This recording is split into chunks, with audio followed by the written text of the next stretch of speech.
Superior, Wisconsin.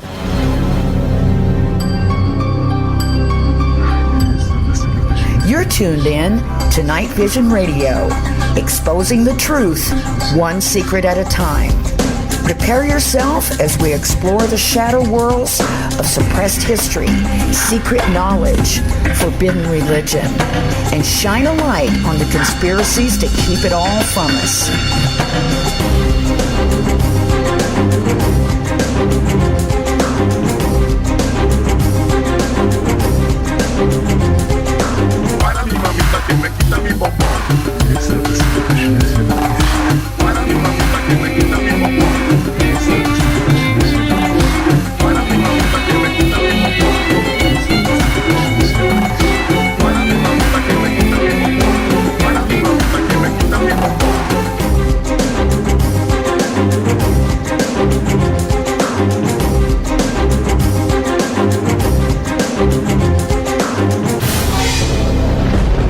Welcome to Night Vision Radio.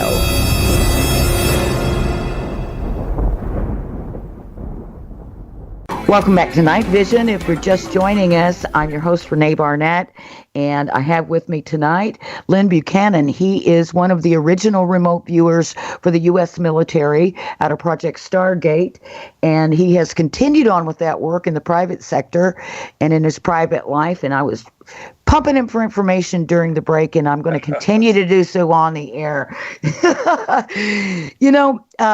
You have continued this on in your private life and in your own private business with your company, and it's called Problem Solutions Innovations, which interestingly spells out Psi, and but it didn't really start out as a Psi company, did it?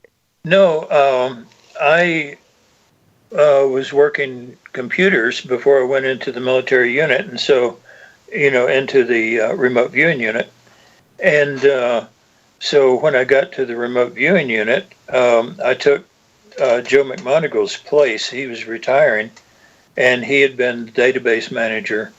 And so I started programming the computers for the remote viewing unit and being the database manager, as well as the everybody we were such a small unit, everybody wore 4 or 5 hats, and so I worked the computers and programmed the computers for the remote viewing unit.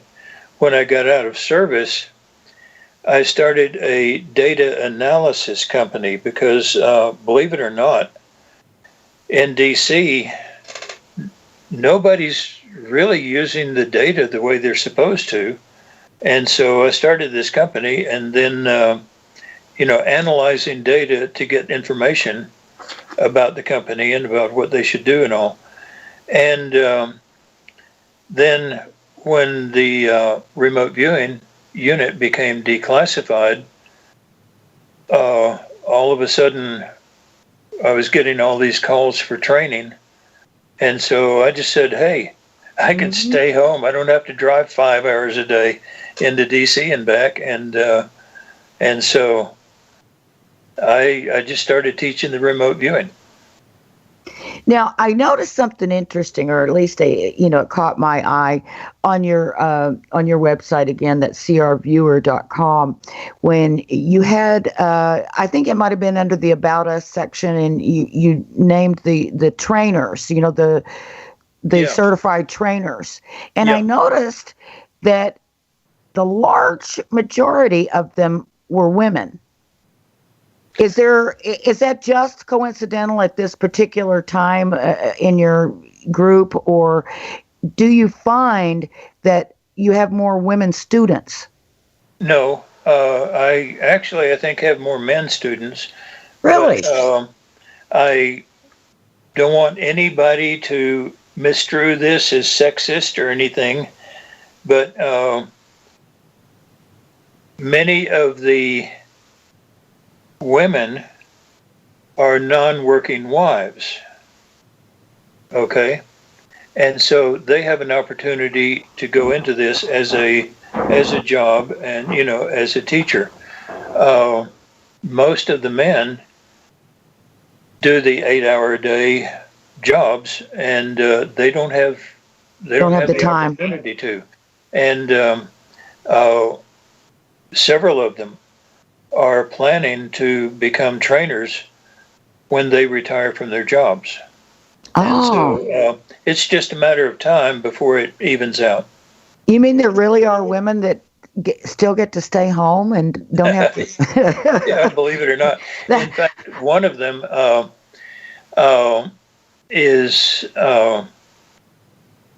not only a fantastic remote viewer, but she has gone through private investigator training up in Washington State, and now has a private investigation company that uses 25 military-trained remote viewers, trained by either Paul Smith or myself, or trained by the military in the military method, and they are doing phenomenal work. Just amazing work. The reason I asked that is because I know that, they sort of tapped you because of the psychokinesis, and I know, they sort of tapped Joe McMoneagle because he had this experience, Yeah. A psychic experience or a spiritual experience, really. Mm-hmm. And, so they thought, well, maybe there's something to that. Maybe there's some psychic ability there or something. And, we all are familiar with the old term, women's intuition. And so I wondered whether women had a more of a proclivity just because they're sort of used to using their intuition more, or they felt freer to use it maybe than some men might. I don't know. Yeah, I think our culture allows women to be more freer about it. Now, in the military, most of the remote viewers we had were male.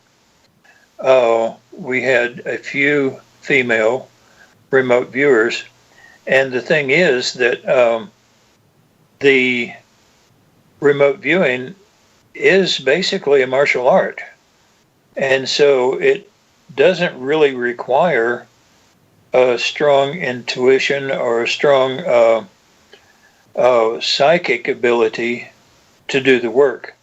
Now, by saying that most of the military remote viewers were men, it was indicative of the fact that most of the military is men.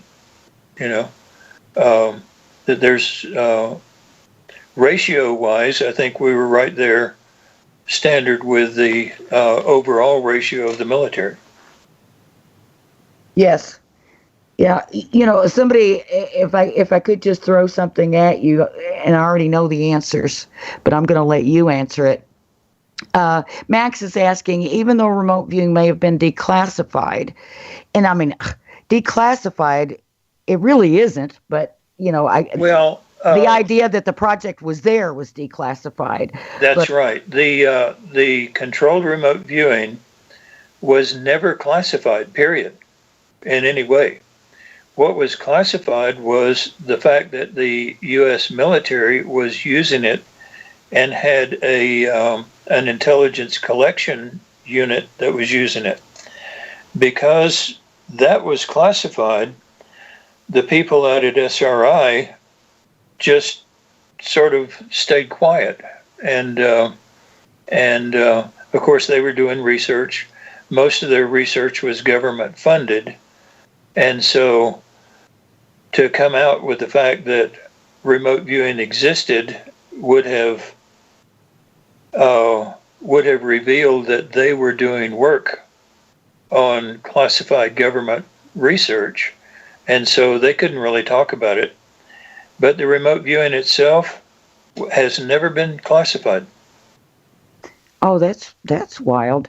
Now, his question was actually a compound when he said, even though it went through this declassification, does the government still use remote viewing? I have two stock answers for that. Okay. One is when you retire, they quit telling you secrets. I have 3 stock answers.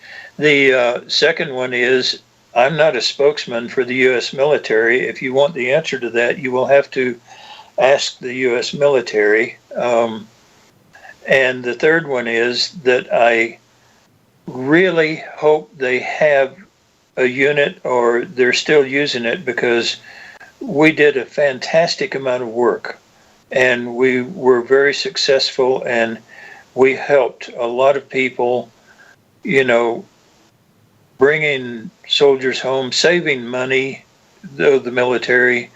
And I think it would be stupid of the government to not have a remote viewing unit. But the government does stupid things. And so we're back to the fact that I don't know, because they don't tell me things. But now the next part of the question, I know the answer to this one for sure, because you've told me the answer to this in the past.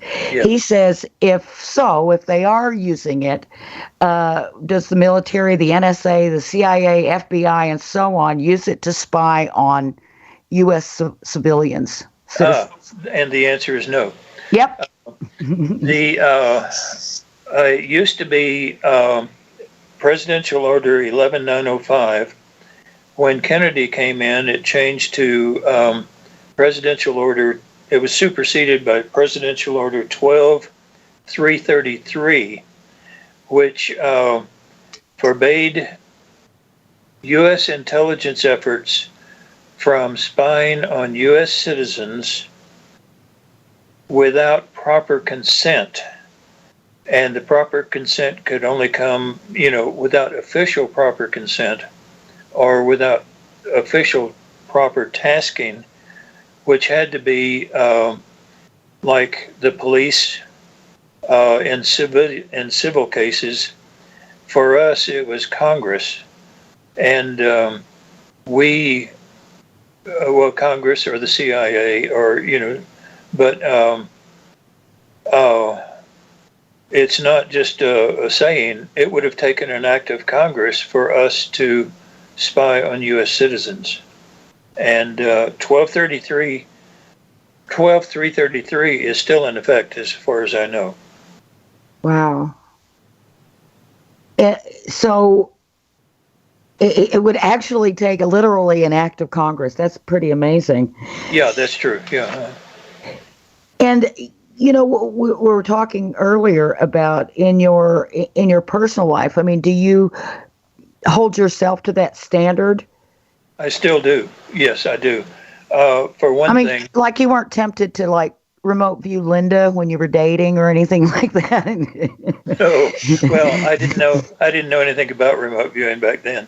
And that was back in the dark ages, No, all remote viewers, all controlled remote viewers, have strengths and weaknesses. One of my strengths is mental access. And the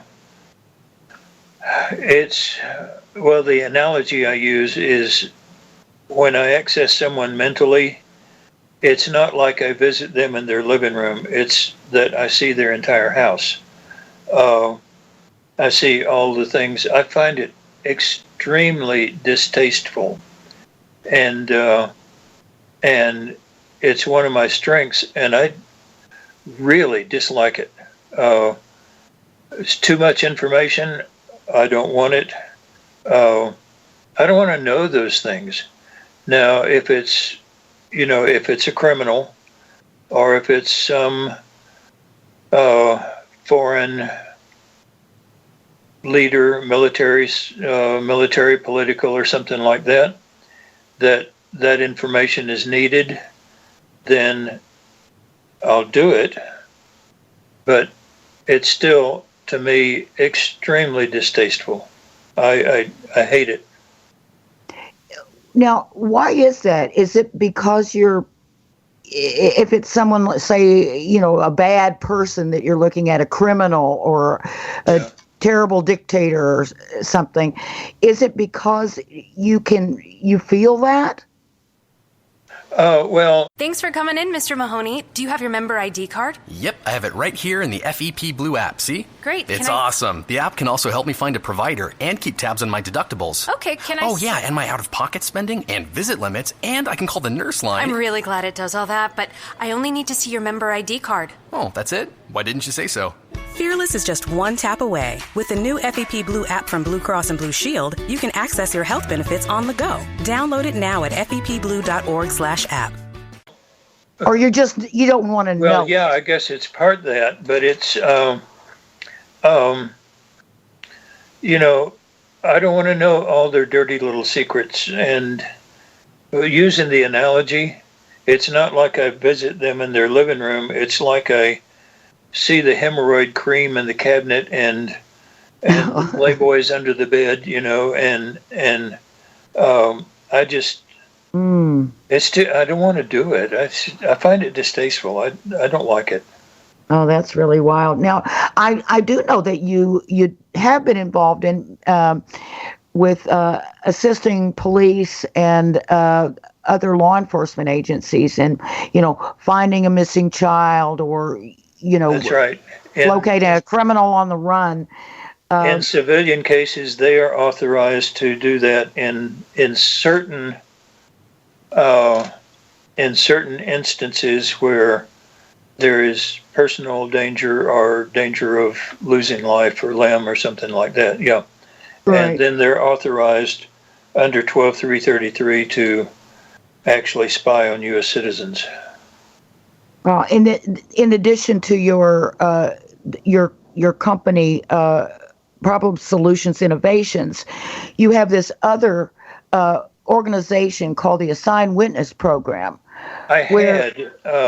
We discontinued that because all of a sudden a lawyer just started tearing it down, and the court cost and everything else, he just destroyed it. And so finally I just gave it up, and I said, okay, we're not going to have an assigned witness program. We're just going to do favors for the police. The way it became called the assigned witness program was that I was doing a case for a detective, and detectives are good at getting information, but they're horrible at telling you anything. And he never could tell me what he wanted, what information he wanted, and all that. And finally I said, what is it you really, really need? And he said, I need a witness. And I said, I can assign one. Mm-mm. And all of a sudden you see this light come on behind his eyes, and he said, oh, that's what you do, isn't it? And that's where the assigned witness program came from, the name of the assigned witness program. That's really wild. And, as you know, gosh, I guess it's been about 20 years ago or so, I got involved in a case on a television program I was working on. And it was the case of a missing young girl in Virginia. And the law enforcement agent there, in fact, I think his last name was Barnett, because Barnett, of course, is my name, and that's why I remembered it. But anyway, he said, yes, I'd love to have the help. You said, well, we can help them if they request it. And so he did. And you were able to give them a lot of information, and which turned out in the end to be correct. They didn't follow it in the beginning. They thought they arrested the wrong guy. Yeah. And then later, the information that you had given them about the right guy was borne out. And the information that you had given them also, that this guy was a serial killer, and the little girl, unfortunately, had been murdered, and she was not going to be the last. And that all turned out to be correct, too. That's true. And in fact, on that one of the things I found in the session that I was doing for them, this was all televised and all, one of the things I found was the next victim. I described the next victim, and basically where to find the next victim after he killed her. It was a very sad situation. But yeah, I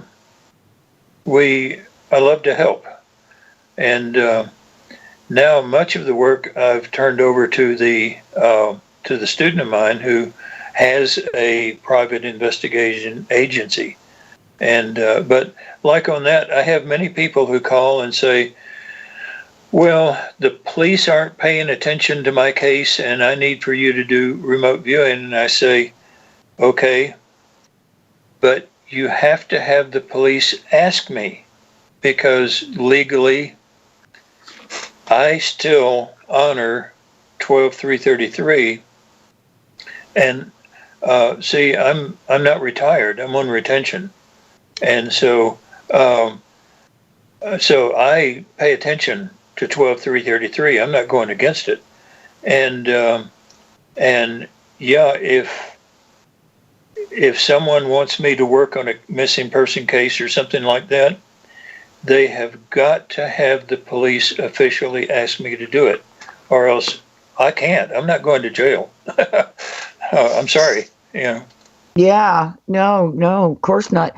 But and how many times has that actually happened? Because I would imagine a lot of police officers would probably say, no, I'm not going to mess around with that psychic stuff.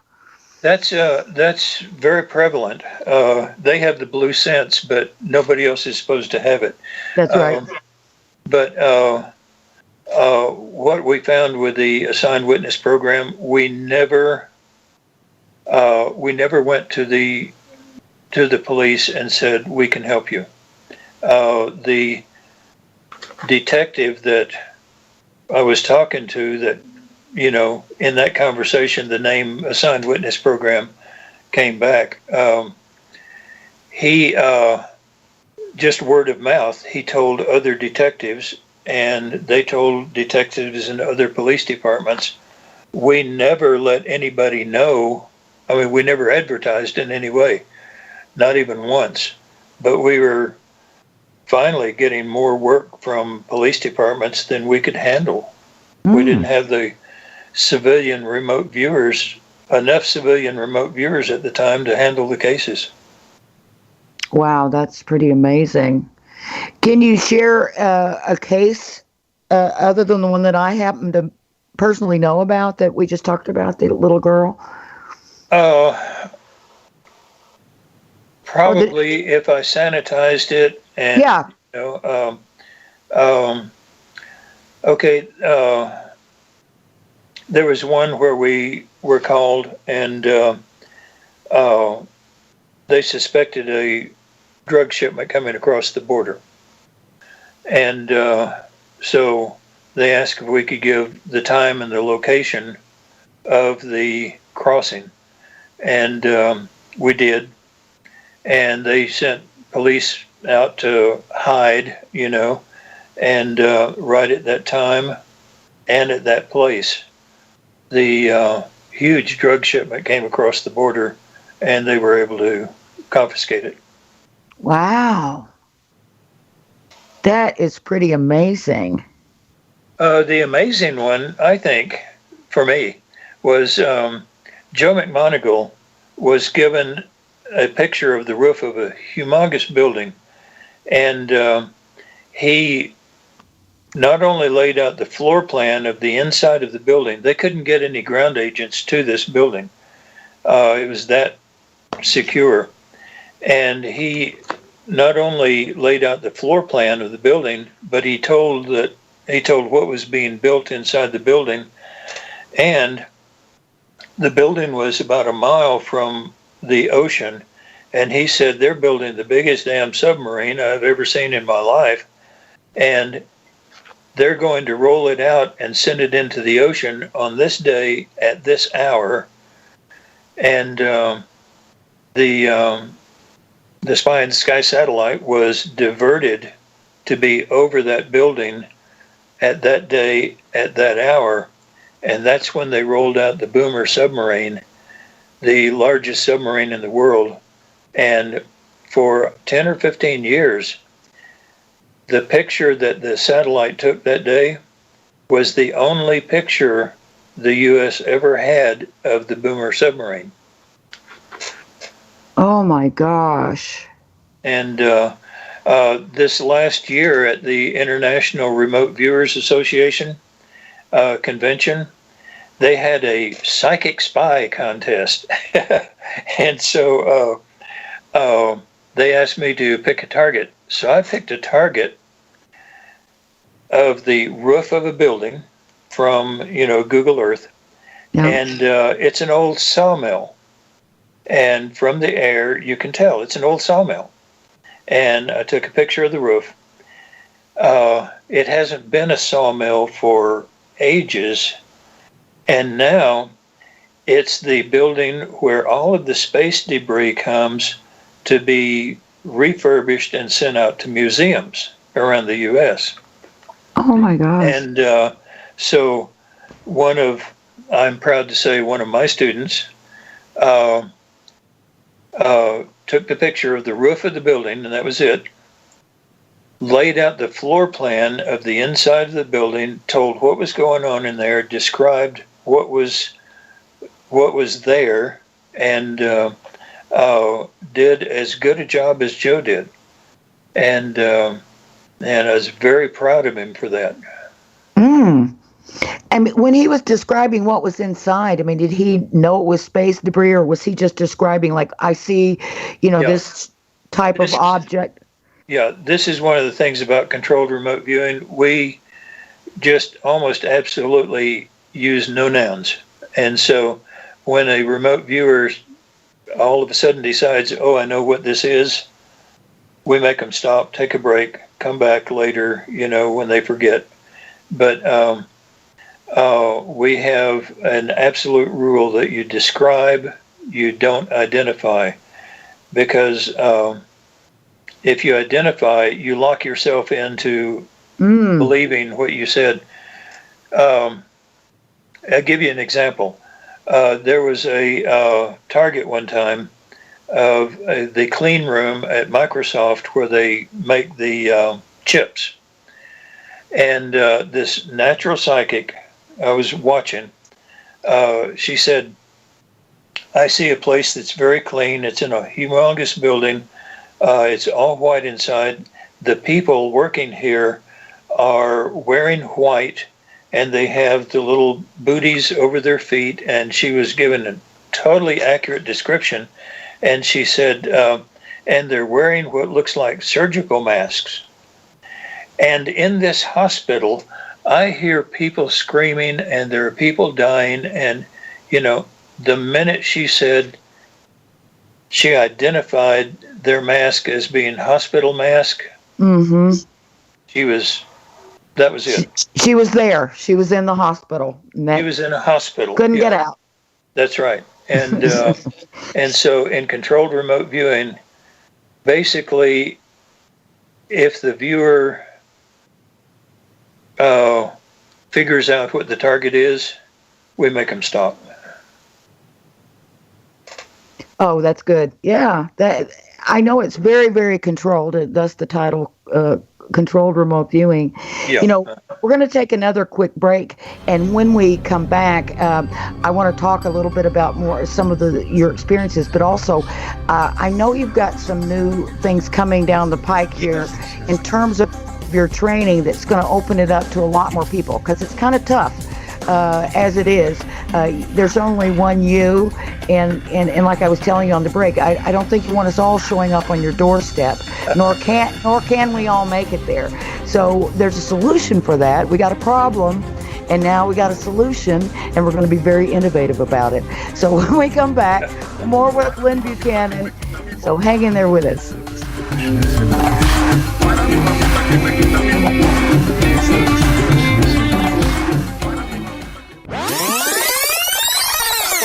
Welcome back to Night Vision. I'm your host, René Barnett. Got Lyn Buchanan with me tonight. He is a remote viewer. He was one of the originals for the U.S. military in Project Stargate. He's continued it on in his private life. Now, you said something a minute ago, though, that was interesting. You said you're not retired. It's an official thing. Basically, I'm retired. If, I'm on retention, but, if they ever call back fat, gray-headed guys, then, we're sunk. You'd have anyway. to go. Yeah. Then by the time they ever call me back, we've lost the war anyway. So. Well, but now, do they keep you on? Hey, where are you going, Jim? The elevator's over here. Taking the stairs. But our meeting's up on 8. Yeah, I know. But that's 8 floors up. That's like 8 times 8. A lot of stairs. That's the point. I've already lost a few pounds and earned almost $100 in wellness incentives. Whoa, you're getting rewarded for working out? Yeah, I know. I'm just as surprised as you are, Bob.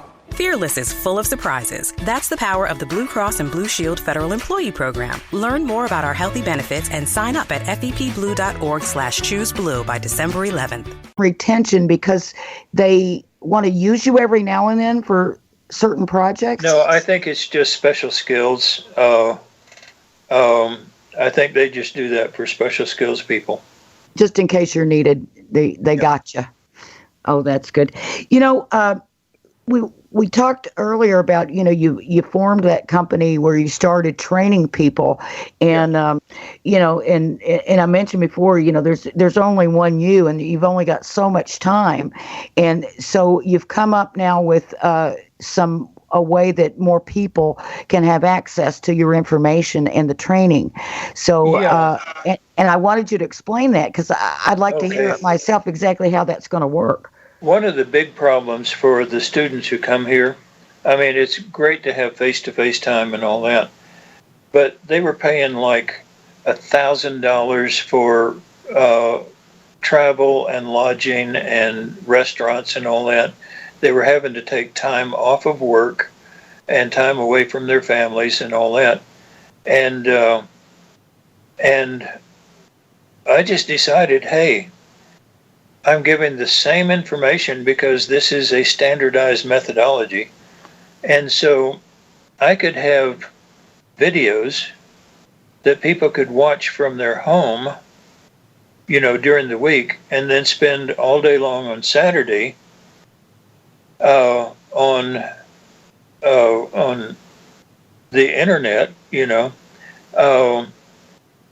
going over their sessions, having face-to-face time through Skype or Zoom or GoToMeeting or whatever, and they wouldn't have to spend all that money. I would have the week off, and they wouldn't have to spend all that money, and they wouldn't have to be away from their families and so forth, and it just dawned on me that we have these capabilities now. Why not use them to everybody's benefit?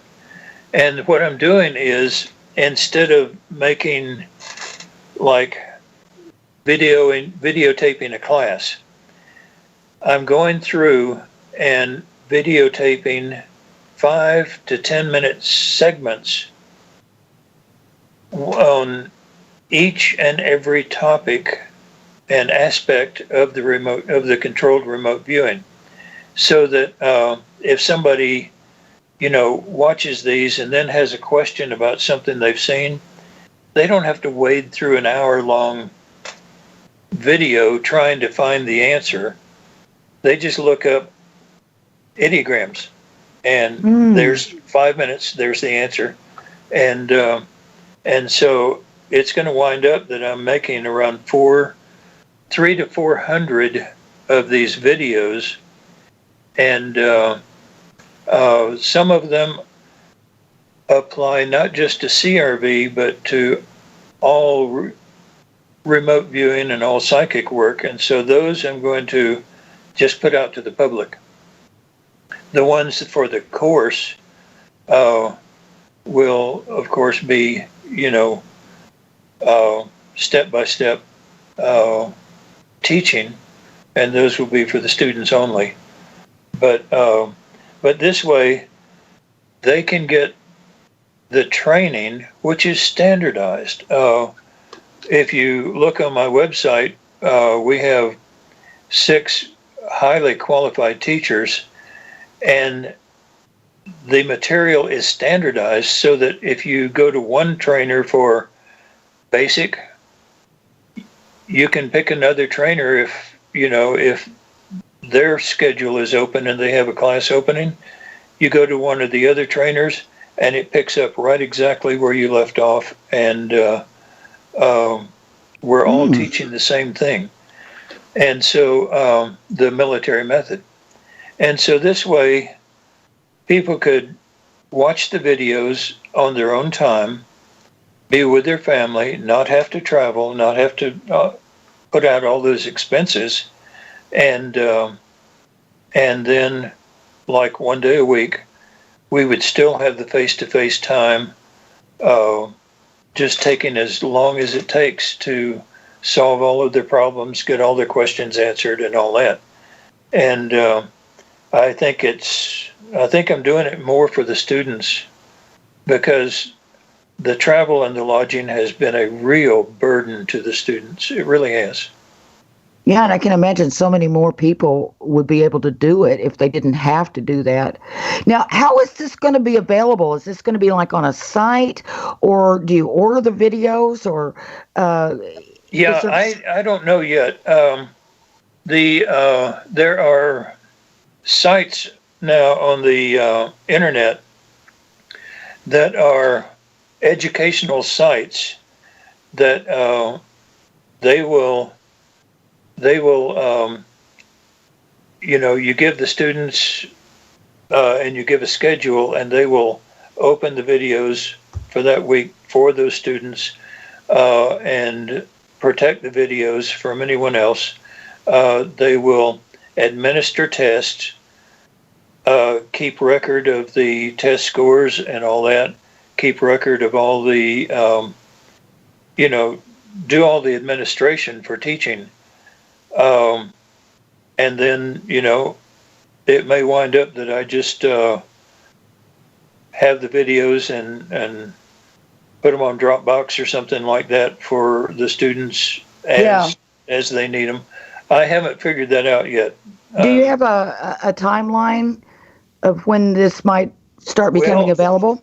I'm hoping to have it by the end of December. I'm now in that panic mode.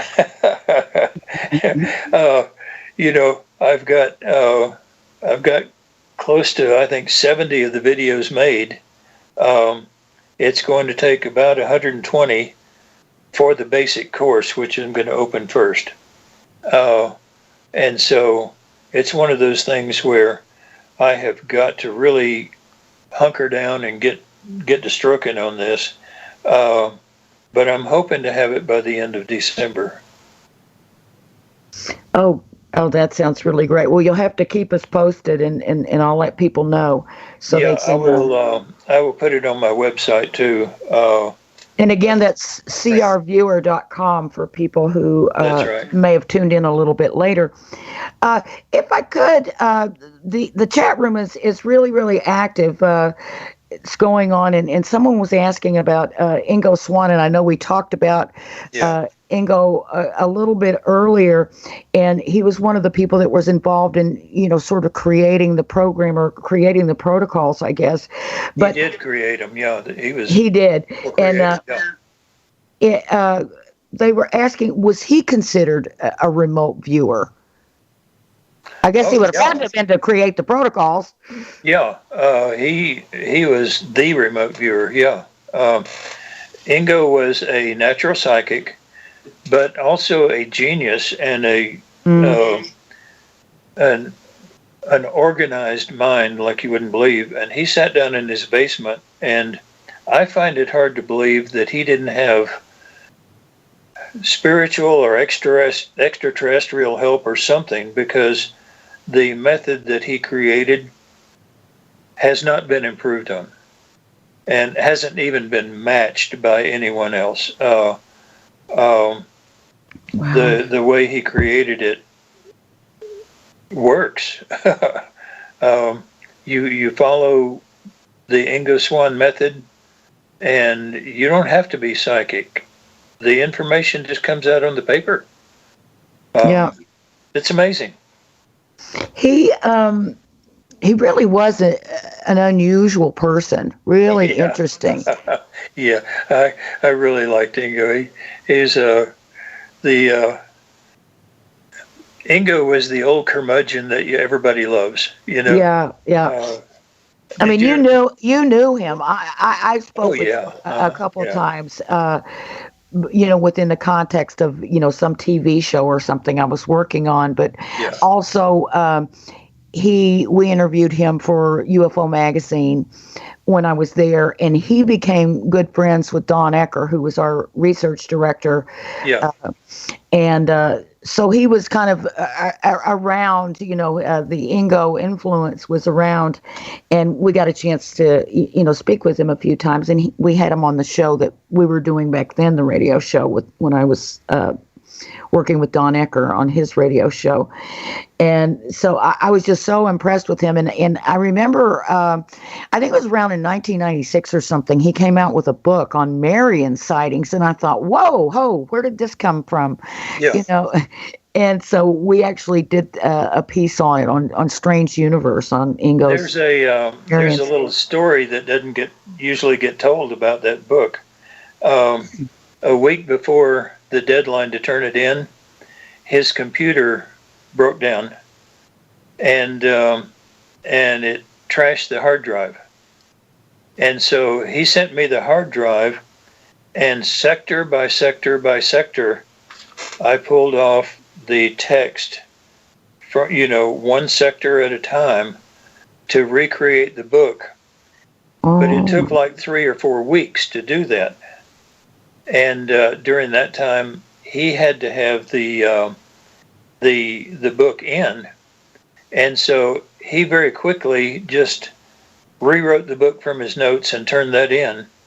And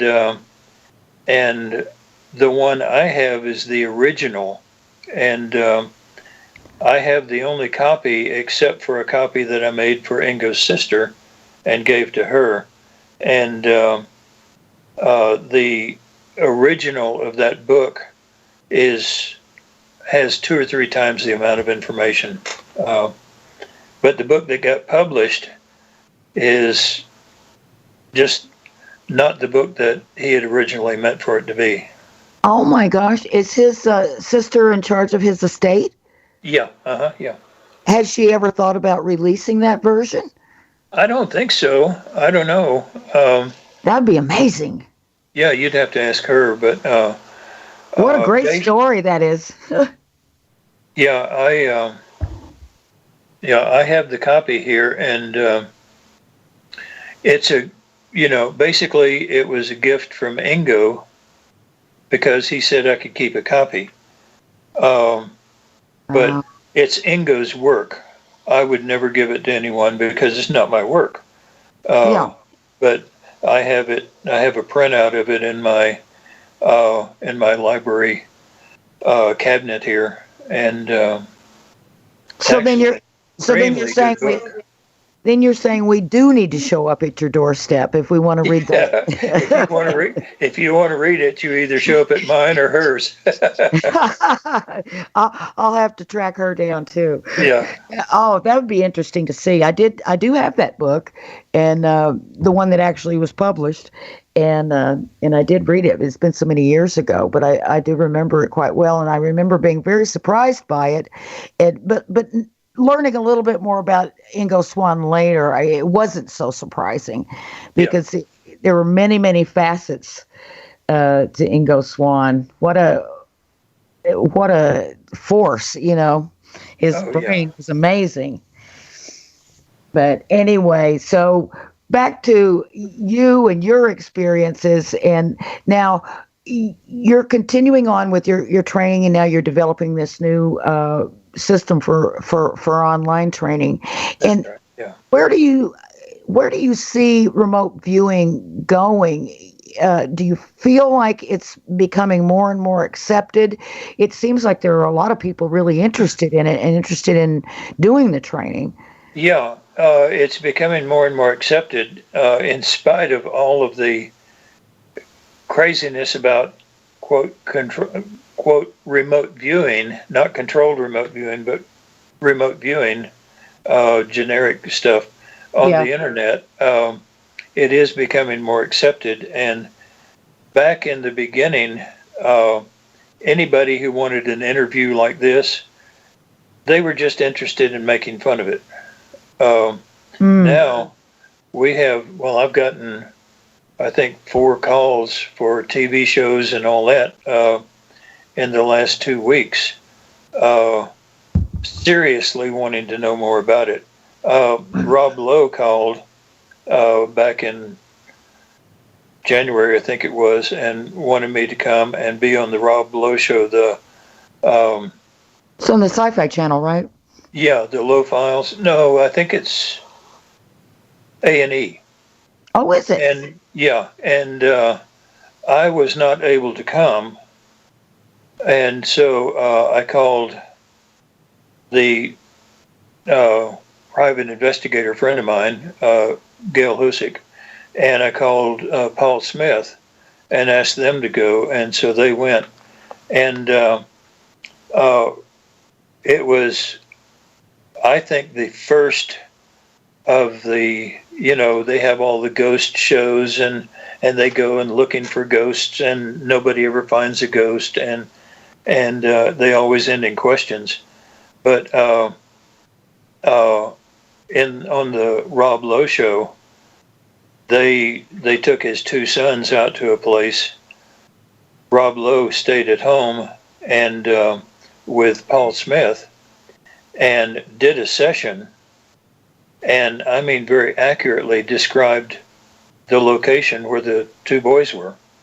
And it's the first show of this type that actually succeeded in proving something. Yeah, I know. They always leave you wanting. But now, has that segment aired already? Yes, it has. I'm going to there is a website called the Lowe Files, LOWE, the Lowe Files, and all of his segments for that series are on there. The remote viewing one is on there too. Oh, I'm going to have to go watch that. Yeah. That sounds fantastic. They of course had a segment right in the middle of that show where they went out and played with the goats because, the movie The Man Who Stared at Goats. Oh. And so that took a huge section of the show. But the rest of the show was about the remote viewing. Now, you mentioned the movie. Someone in the chat room early on, in fact, even before the show started, was talking about that film and was asking, what you thought about it. Oh, I thought it was funny.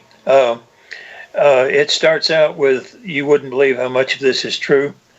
90% of it is absolutely true. It absolutely happened and so forth. In fact, General Hapgood, Lyn is standing in front of General Hapgood, and General Hapgood says, "Did you kill my computers with your mind?" And I was standing there and I said, "Yes, sir, I did." And, to General Stubblebine. And in the movie, the grin that comes across General Hapgood's face is exactly the grin that came across General Stubblebine's face. And he said, "Far effing out, have I ever got a job for you?" And that's when he took me back to D.C. The fact is that that they had to pack in like 20 to 25 years of people and incidents into a storyline that would last for an hour and a half to 2 hours. Yeah. And so every character in there was a compilation of real people. They used my name, Lyn, but Lyn Cassidy in the movie was actually a compilation of many of the real people and real events that actually happened in real life. Yeah. Oh, wow. That's great. Yeah, I'm just telling people in the chat room. I'm embarrassed to say I haven't seen that movie, but I'm going to see it now. It's funny. They did some filming out here at White Sands, right 15 miles from where we live, and they wouldn't let me onto the set. Well, they didn't tell me, because it ridicules. I mean, it's a comedy. It really is. Oh. And I laughed all the way through it. And shoot, I could have told them a lot funnier stuff. Oh, that's hilarious. But yeah, I laughed all the way through it. It was a funny show. I didn't realize it was funny. Yeah. Oh, I'm going to have to see it, but I don't know if I'll like the funny part, but I will like to see what it is that they show. If you say 90% of the things that they showed is true. Yeah, actually happened. Yeah. Yeah. Actually happened. That is pretty amazing. So, yeah, they're saying they're glad there's truth in it because, you never know with Hollywood what's going to happen. Well, it was Hollywooded up, of course, but, Yeah. Absolutely. So what's next for Lyn after you get all those classes online? Well, of course, every Saturday is going to be taken up because you're going to be face-to-face with your students on Skype or Zoom or one of those other platforms. I'm finally going to get a chance, I would hope, to do my artwork, write my books. I love poetry. I love writing poetry. And I didn't know you were a romantic. Oh, well, I write poetry for one reason. I hate to read, and if you can tell a story in 20 lines instead of 200 pages, why not? Never thought of it that way. Yeah. You mentioned your artwork, and I was looking at some of it on your website, and and I was talking about there was some medieval grouping of artwork and different ones. Now, what I was wondering is, were any of those things that you've seen in your remote viewing, were any of those images from memories of a remote viewing session? Not really. However, I will say that most of them are a result from remote viewing done as I do the artwork. In fact, one of them is a ship unloading and someone, and a woman looking down and watching the people unloading the ship. And that is actually the home of a person and the layout and all that. And I didn't know that until almost a year after I'd done the painting. One of the paintings, I don't know if I've put it up on the site yet, but it's two kids flying a kite. And I don't think it's there. No, I don't think it's up yet. I put up on Facebook that I would do a painting in like 2 weeks. And until then, I wasn't going to think anything at all about the painting, no planning, no nothing. And during those 2 weeks, the people on Facebook would remote view and tell me what painting I would paint. But don't post it because I didn't want to see that. Mm-hmm. And so 2 weeks went by. I painted the painting. I put it on Facebook, and then they showed me their sessions. And I would say over 50% of the people had all of the major elements, components of the picture itself. Yeah, they had remote viewed what I would paint. Now, were these trained people? Most of them are, yeah. Oh, okay. So these were training in different methodologies, but yeah. Wow, that's pretty amazing. So you let them do the viewing? Yeah, and Paul O'Connor over in Ireland is one of our teachers, and he did the same with an artist, and they predicted the artwork that the artist was going to paint in several months. and she painted the picture, and then they showed her the results. She got all bent out of shape because she then said, "How can I say this was my idea?" Oh, that's funny. Oh, that is just amazing. It's really, I guess, in like you said, it's really anyone could be trained in it. I guess there's, certainly it helps if you have some natural psychic ability, or at least you're open to it. But it is a matter of actual training and skill. Yeah.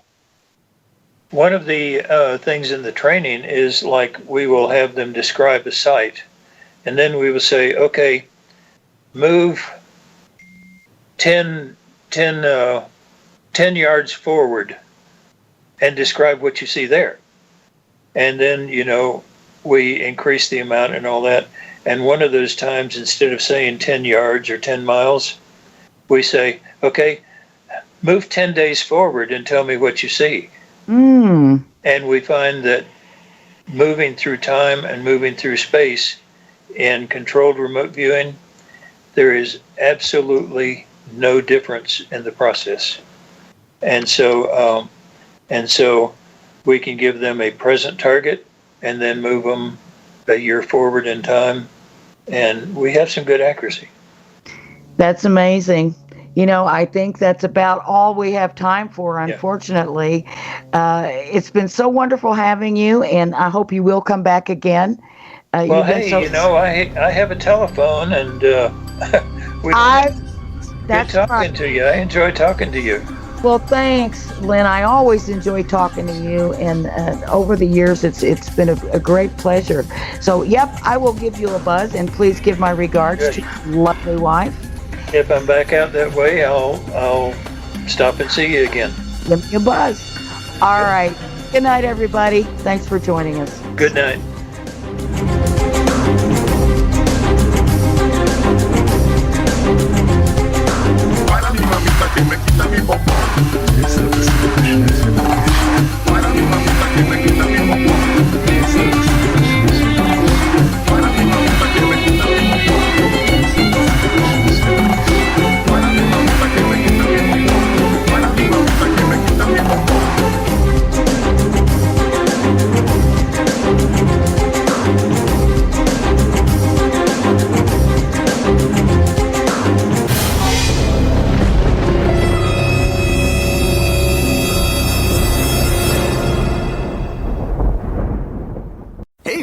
Jim, the elevator's over here. Taking the stairs. But our meeting's up on 8. Yeah, I know. But that's 8 floors up. That's like 8 times 8.